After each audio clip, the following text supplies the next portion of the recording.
Olá, muito boa tarde. Este é o dia em que habitualmente reservamos espaço para olhar a proposta litúrgica do próximo domingo. Está connosco o Padre Nuno Tavares, da Paróquia da Pena, em Lisboa. Vamos então analisar estes temas, porém, antes, Padre Nuno Tavares, agradecendo desde já a sua presença uma vez mais aqui entre nós, perguntar como é que estão as coisas pela sua comunidade pastoral, a Paróquia da Pena, também neste momento em que os dias são marcados por um certo reativar de serviços pastorais e a comunidade regressa de férias e retoma os seus ritmos de vida. Como é que é este arranque de desafio pastoral também? Boa tarde, Henrique. Obrigado por mais este convite. E sim, todos os anos vamos reativando por esta altura. Curiosamente, nas paróquias grandes nota-se perfeitamente isso. Nota-se um esvaziamento da própria Assembleia Litúrgica, nota-se que há pessoas que vão mandando mensagens dos lugares onde estão a passar as férias. Nas comunidades mais pequenas e, sobretudo, aqui na Pena, nota-se pouco. Não quer dizer que não tenha havido uma grande diminuição, grande. Normalmente já é sempre muito pouca gente que vai lá à Eucaristia. Mas sim, notou-se diminuição e o que marca mais este reativar é, sobretudo, o reinício das atividades que nós temos normais da paróquia. No nosso caso é a catequese, uma catequese pequena, residual. Aliás, na nossa vigararia são poucas as paróquias que têm uma catequese minimamente consistente, também sinal da própria demografia, como é que está a própria sociologia daquela zona. É uma zona mais envelhecida esta? Essa pergunta nunca sei como é de responder, porque nós temos lá muita gente nova. Não são católicos. Nós temos muitos de fora, temos grandes misturas de várias populações. Por exemplo, a calçada de Santana, onde fica a igreja paroquial, é uma calçada onde de manhã não se ouve falar português. Temos paquistaneses, temos chineses, temos indianos, temos africanos, gente nova, gente bastante nova, mas os que praticam verdadeiramente na paróquia são os mais idosos, são os mais antigos, são os resistentes. E curiosamente, há dias falava com o Sr. Diácono Leopoldo, grande colaborador da paróquia, que já lá está desde sempre, nasceu lá, e começamos até o ano por fazer um check-in, um check-up, não sei como é que se está a dizer, um check-in, porque de facto nota-se quando morrem pessoas, porque nós somos uma comunidade pequena e sobretudo nestes últimos 2 anos morreu muita gente de lá. E é incrível, porque nunca tinha sentido nas outras comunidades grandes a falta das pessoas. E ali sente-se isso. É também um desafio pastoral estar numa zona da cidade marcada por tanta diversidade cultural e de proveniências tão diferentes. Como é que a Igreja pode ir ao encontro também destas pessoas que têm desde logo também com elas uma tradição religiosa muito forte, não é? Eu não sei a resposta para essa pergunta. O Sr. Patriarca várias vezes já disse que esse talvez seja o grande desafio e sinceramente não sinto muitas vezes bloqueios. E bloqueios até a nível pessoal, se calhar até formativos. Fui mais moldado para pôr a paróquia a funcionar e há algumas dificuldades que eu sinto. Mas posso partilhar consigo 2 coisas que fizemos, que até pusemos em comum nos encontros sinodais que fizemos para este sino 2023, com muito pouca gente, mas de facto percebemos, assim sinteticamente, a diferença entre deixar o nosso país, perdermos a nossa vida, irmos pregar, anunciar o Evangelho num país distante, num país que não é nosso, onde nós entramos no país deles e somos acolhidos ou não por eles e podemos então falar ou não a eles, e aqui de receber pessoas que deixaram eles os seus países, que vieram para ganhar a vida e que muitas vezes sentem ameaças, até nossas, porque tudo é diferente, a cultura é diferente, a maneira de estar é diferente.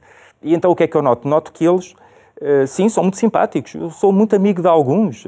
Já houve um indiano que eu disse, tens que vir um dia à missa. E ele foi, esteve lá do princípio ao fim, não percebeu nada, não voltou. Pronto, e eu percebo, claro, quer dizer, a evangelização não é só trazer para a missa, é mais que isso. Somos tão amigos que houve uma necessidade este ano, tivemos uma fotocopiadora grande para tirar, eu nem tinha pessoas sequer para levar a fotocopiadora, quanto mais para a transportar, e disse a esse senhor, que é mesmo nosso vizinho, ele não mora ali, mas tem ali um estabelecimento comercial, disse, olha, eu precisava que me emprestasse a sua carrinha, porque eu tenho uma fotocopiadora para levar e eu não tenho como a levar. E a resposta dele foi, eu vou contigo, eu levo já a carrinha, vamos já levar isso. Incrível. As relações humanas são estupendas. Agora, é gente que está agarrada às suas tradições. Tivemos um caso de um miúdo que andava ali a brincar na calçada. Isso não funcionou nada mal. Trouxemos alguns miúdos, começámos-lhes a dar catequese e um deles era paquistanês. E pronto, e o miúdo fazia uma ótima aprendizagem. E com a catequista dissemos, olha, está na altura, ele não é batizado, vou falar com os pais dele para ser batizado. E lá fui eu, falar com os pais, com muita dificuldade, os pais falavam um inglês péssimo, e quando perceberam que eu queria batizar o filho, disseram, por favor, não. Nós pertencemos à religião do Tibete, por favor, não faça isso, é a nossa ligação, a nossa tradição. E pronto. Mas é um convívio na base do respeito e da compreensão também da especificidade do outro. Isso acaba por ser enriquecedor para a própria comunidade cristã. É, mas depois às tantas nós queremos mais. Nós queremos a comunhão. Nós queremos partilhar também da nossa fé. Nós queremos partilhar de outras coisas. E depois às tantas o que eu sinto é, sou muito amigo deles, damos-nos muito bem. Isso é bom, é estupendo. E algumas pessoas dizem, pronto, fico satisfeito com isso, mas eu quero mais. E o Sínodo, como já o referiu, que também trabalharam, há desafios novos também saídos desta reflexão sinodal para a comunidade, agora para este próximo ano? Bem, quanto a isso, talvez 3 pontos diferentes. O primeiro, o nosso Sínodo, a Constituição Sinodal de Lisboa, que creio eu é bastante sintética, muito boa, bem feita em termos teóricos, e que nós procuramos trabalhar e procuramos continuar a trabalhar. Portanto, os anos da recessão, nós não os vimos, olha, este ano temos que fazer isto e pronto, e já fica feito. Não, temos que continuar a fazer, porque fazer da palavra de Deus o lugar onde nasce a fé, também é fazer o lugar onde a fé se alimenta, e tem que se continuar a alimentar. Depois, fazer da Eucaristia o lugar de encontro com Deus e com os homens, não é, já está feito o encontro, já não precisamos. Claro que precisamos. Ainda há pouco dizia quem me dera poder trazer outros mais para aqui. E depois levar Cristo ou encontrar Cristo nas periferias. É trabalho permanente. E a Constituição Sinodal de Lisboa, de facto, ela tem isso bastante claro. O relatório que saiu deste nosso sínodo, a mim, deixa-me muitas inquietações, porque, de facto, e tenho falado em alguns círculos, não é a minha direta experiência, eu não me revejo completamente nele, mas percebo que aquilo existe e que talvez até seja maior do que muitas vezes nós pensamos. E essas realidades precisam da nossa atenção, precisam do nosso cuidado. E como é que nós podemos ser solução? Como é que nós, perante isso, perante esta revelação, que foi esse relatório sinodal da nossa diocese, assim, uma coisa maior, e não só da nossa diocese, mas depois o que nós procuramos compendiar ainda mais, que desafios é que isso nos lança? E será que é mesmo uma radiografia assim? O nosso caso, nós tivemos muito pouca gente a participar nos encontros sinodais. Somos uma paróquia pequena e ainda menos participaram. E de facto, nota-se que há uma metodologia sinodal que faz falta, e o ser da Igreja não pode ser só, ou melhor, a Igreja não pode apenas utilizar o sínodo como uma metodologia, mas tem que aprender a ser ela mesma sinodal. Mas o sínodo, e o Papa dizia isso naquela entrevista há pouco tempo, não é um parlamento, não é apenas cada um de nós dizer as suas coisas e pronto. Terá de ser procurar o Espírito Santo, procurar a luz, procurar a verdade. E nem que isso, ou sobretudo, é difícil quando isso implica a nossa conversão e mudança. É também um envolver a comunidade, sim, não é? Mas eu dizia que havia um terceiro ponto. Força. O primeiro era a Constituição Sinodal de Lisboa, o segundo era este sínodo, e o terceiro é que, de facto, todas estas coisas ganham um realismo na preparação das jornadas que nós temos. Como é que vamos evangelizar os jovens? Nós temos tantos jovens e esse, sim, esse tem sido um grande desafio. Olho com alguma inveja entre aspas. Emulação, para não dizer... Porque a inveja quer dizer que eles não podem ter e tinha que ter. A emulação quer dizer, queria replicar, queria ser como eles. E que as paróquias que têm jovens e que estão a trabalhar imenso com eles, eu gosto muito dos meus, são ótimos e estupendos, mas são tão pouquinhos. E às tantas parece que não chegam para tudo. Mas aí vejo um grande desafio e por isso eu interrompi assim, Henrique, porque as Jornadas Mundiais da Juventude, que já nos começam a deixar algum frenesim, porquê? Porque nós somos pequeninos e vamos ter muita dificuldade, mas estamos no centro. Tudo vai acontecer aqui à nossa volta. E mesmo com o Sr. Dom Américo e com todos os reptos que nos têm sido lançados, a grande questão é, eu sei o que é que eu gostaria, eu não sei como é que eu vou conseguir fazer. E pronto, vamos rezando e vamos pedindo a inspiração do Espírito Santo, que certamente não nos faltará, mas esse sim é uma concretização prática para a qual faltam 300 e poucos dias. Pois é, está quase aí. Está quase aí. Ao virar da esquina. Vamos então avançar também. Nestes dias olhamos a proposta da liturgia e o próximo será o 27º domingo do Tempo Comum. Padre Nuno Tavares, vamos começar pela primeira leitura. Obrigado, sim. Como sugeriu, ela é retirada da profecia de Abacuque. E coloca-nos, na verdade, diante de Deus, também aqui, pedindo a intervenção de Deus para que solucione ou que venha intervir contra as injustiças que marcam o mundo. Olha, bem, para estar a dizer apenas o óbvio, não era preciso vir aqui, mas eu acho que essa é a grande questão. A questão dos sofrimentos que são infligidos muitas vezes pelos nossos irmãos e perante os quais nós nos sentimos perfeitamente impotentes. Eu acho que isso são as grandes montanhas que nós não conseguimos ultrapassar. Eu pedi para começar por aí, porque ainda há umas semanas o Padre Armindo Vaz deixou-me a pensar aqui neste programa, ele dizia, não, eu não gosto de dizer que Deus permite o mal. E eu costumava dizer isso. Eu disse, bem, o que é que o Padre Armindo Vaz está a dizer? E ele dizia, porque se nós dissermos que Deus permite o mal, quer dizer que Deus podia fazer qualquer coisa, mas não está a fazer. E Deus não quer o mal. E eu, isso faz tanta lógica. Mas então, porquê é que está aqui tanto mal? Será que Deus não consegue? Será que Deus não pode? Será que Deus tem algum impedimento para conseguir ultrapassar essa montanha terrível? Abacuque faz uma pergunta direta a Deus. Abacuque está perfeitamente aflito. Ele é quase... Ele é audaz, ousa pôr em causa Deus. Até quando? Até quando vamos ter que suportar isto? Quer apressar Deus. Exatamente. E a resposta que houve de Deus não é propriamente uma resposta tranquilizadora. É escreve, põe por escrito, isto vai acontecer, pode não ser quando tu queres, pode não ser no tempo, mas vai acontecer. E de facto é o desafio da fé. É o desafio da fé. E por isso a questão do sofrimento eu creio que é a grande montanha que pesa sobre nós e que nos esmaga. E não é só do tempo de Abacuque, mas é de hoje. Como é que nós podemos reagir? O que é que nós podemos fazer perante as injustiças? O quê? E há esta promessa por parte de Deus de que Ele intervém em favor da justiça. Mas o tempo da sua intervenção não é coincidente com o tempo dos homens. Podemos passar ao Evangelho agora? Podemos, claro. Vamos ouvi-lo? Então vamos ouvi-lo. Avançamos já para o Evangelho de Lucas. Naquele tempo, os apóstolos disseram ao Senhor: aumenta a nossa fé.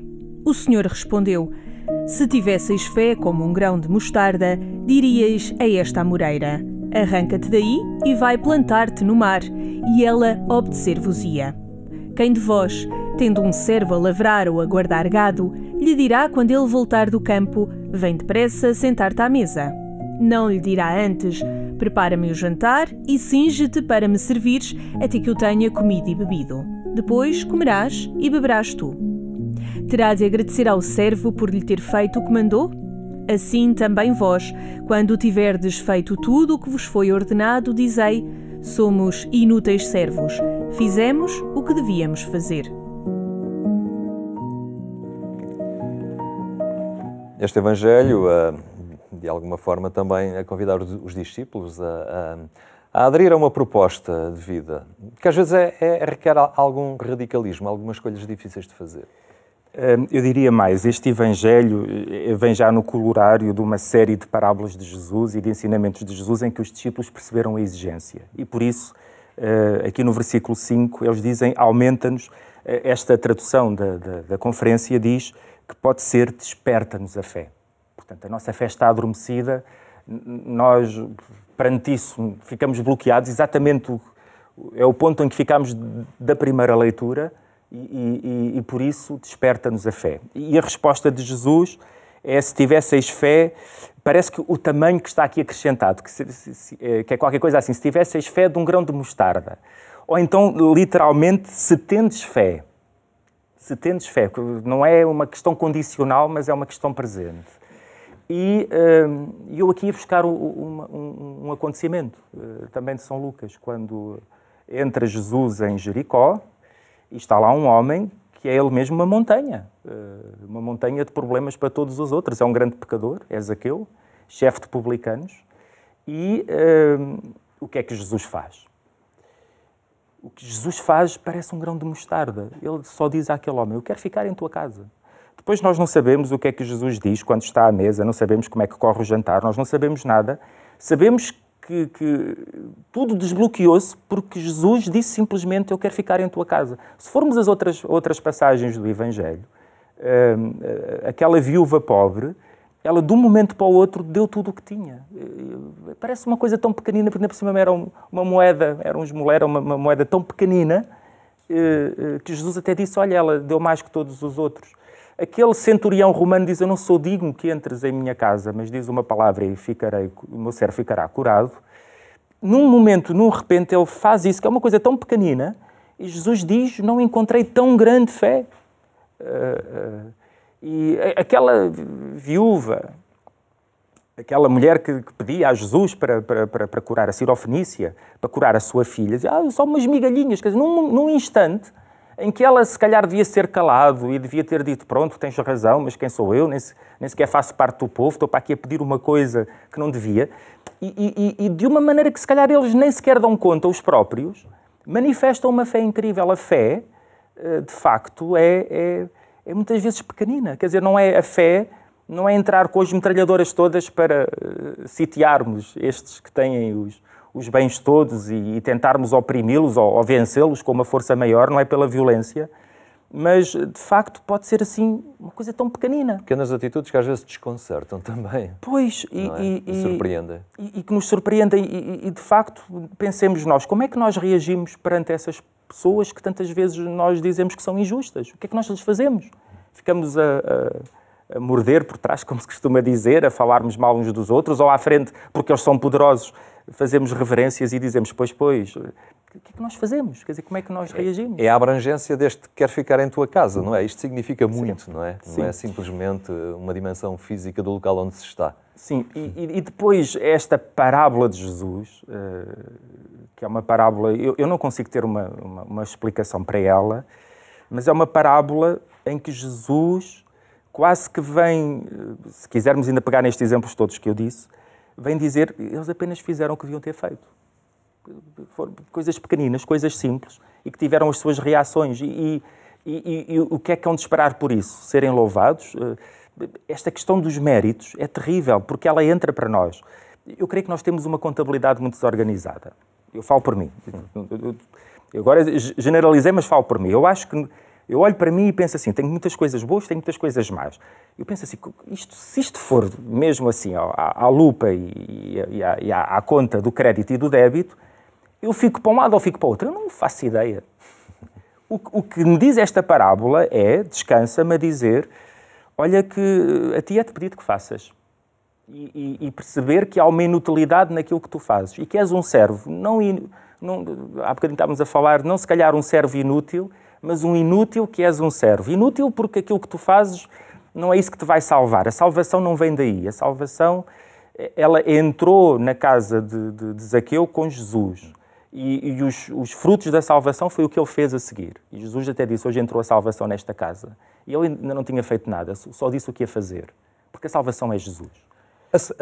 Temos que avançar. Pois, temos pouco tempo. A segunda leitura, na segunda epístola de Paulo a Timóteo, concretiza mais, não é? Ao fim e ao cabo, aponta aqui algumas formas bem concretas de como podemos caminhar na fé. Olha, Henrique, mais que isso, eu para o ano já completo os 25 anos de ordenação e sinto que esta leitura, ela faz-me falta a mim.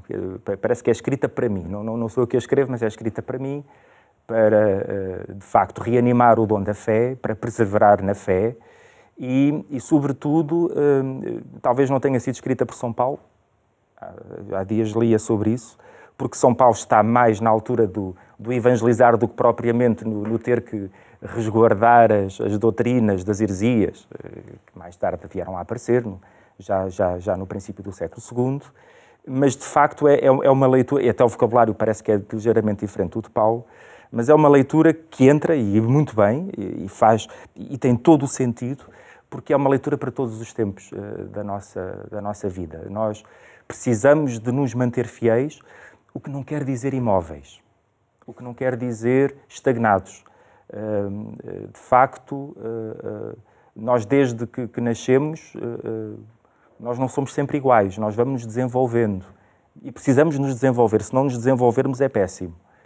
E creio que na nossa vida de fé também, o São Paulo exorta Timóteo a nunca perder a fidelidade. Aliás, Abacuque, há pouco a frase que aparecia é o justo vive pela fé, mas parece que o original seria vive pela fidelidade. E precisamos realmente de exercitar esta fidelidade, que é muito difícil. E ficamos com esse itinerário, essa palavra fidelidade, é um bom itinerário também para apreendermos aquilo que nos transmite este 27º domingo do Tempo Comum. Padre Nuno Tavares, muito obrigado pela ajuda. Ora, essa... Não, preciosa, muito obrigado. Bem, haja.